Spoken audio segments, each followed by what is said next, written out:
So after 33 years, why did you decide to write this book now? After Elvis died, I went through a transition there where I was so upset with the way things were being handled that I didn't want to have anything to do with Elvis. I mean, I didn't want people to talk to me about it.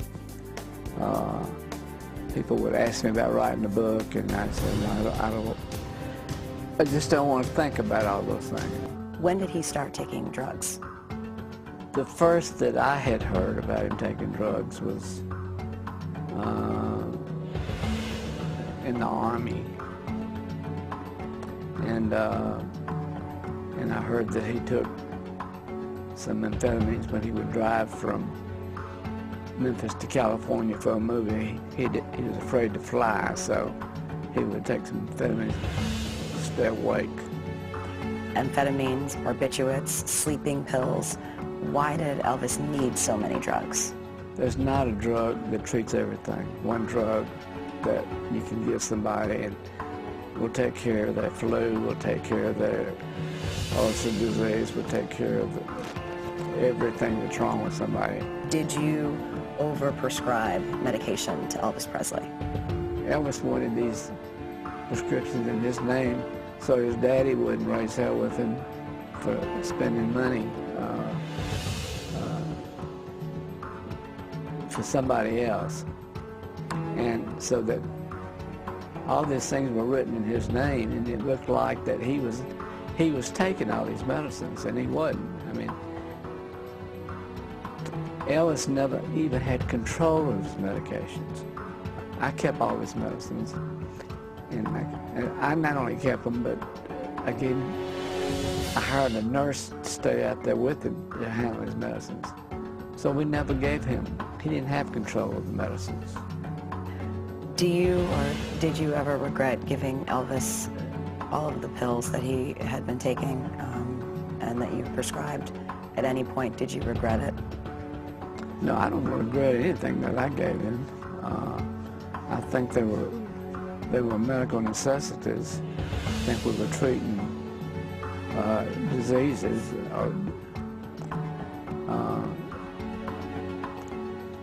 I guess the problem was I didn't know everything he was taking from other people.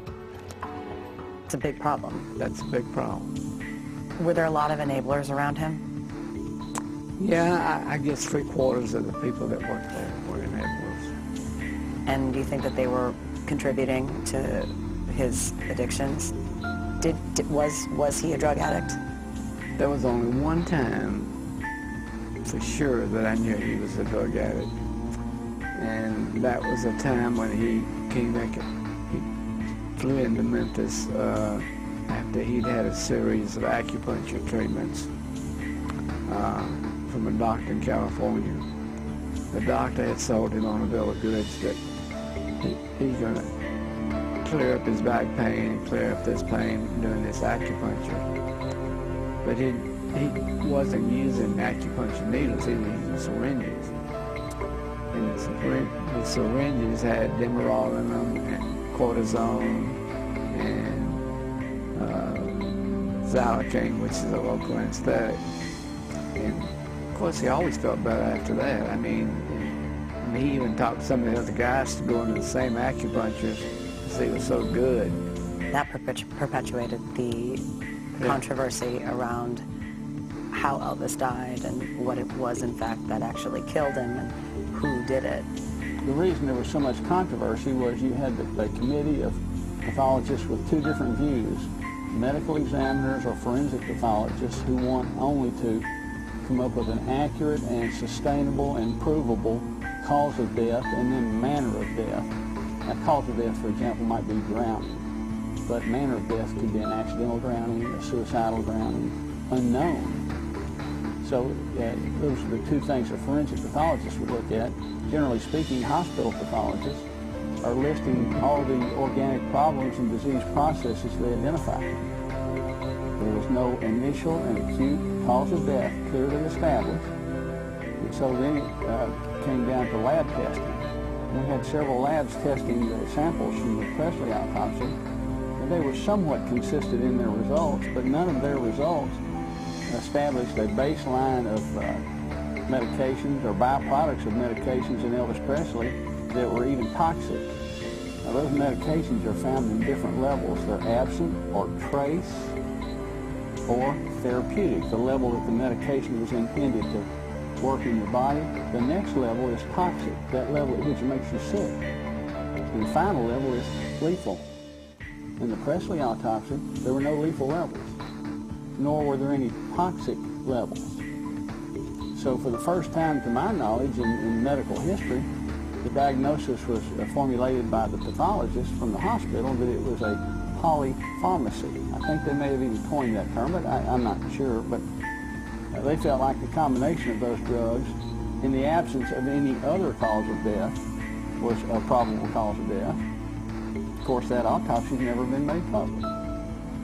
And Dr. Francisco, who was the state medical examiner and the county medical examiner, determined that it was a natural death because of this very large, sick heart with a history of heart problems or hospitalizations, and also because of the investigation at the scene, which did not indicate that this was an overdose death at all. So, two different views, and since it was cloaked in secrecy, there was no clear-cut answer. But he died a natural death. Since you had been the focus of so much controversy in regards with Elvis's death, what would you think Michael Jackson's doctor, Conrad Murray, is going through right now, being the focus of the investigation? That's hard to answer because we don't have the toxicology studies back yet. And we don't have all the answers yet. I'm sure that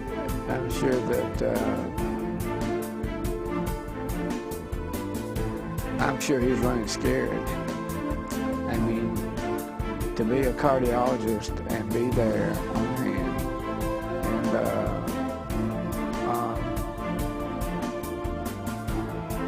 and have somebody die, which is not that unusual. You can't. Everybody that you do CPR and that doesn't live. So I think until we got a full deck of cards laid out, that we don't know.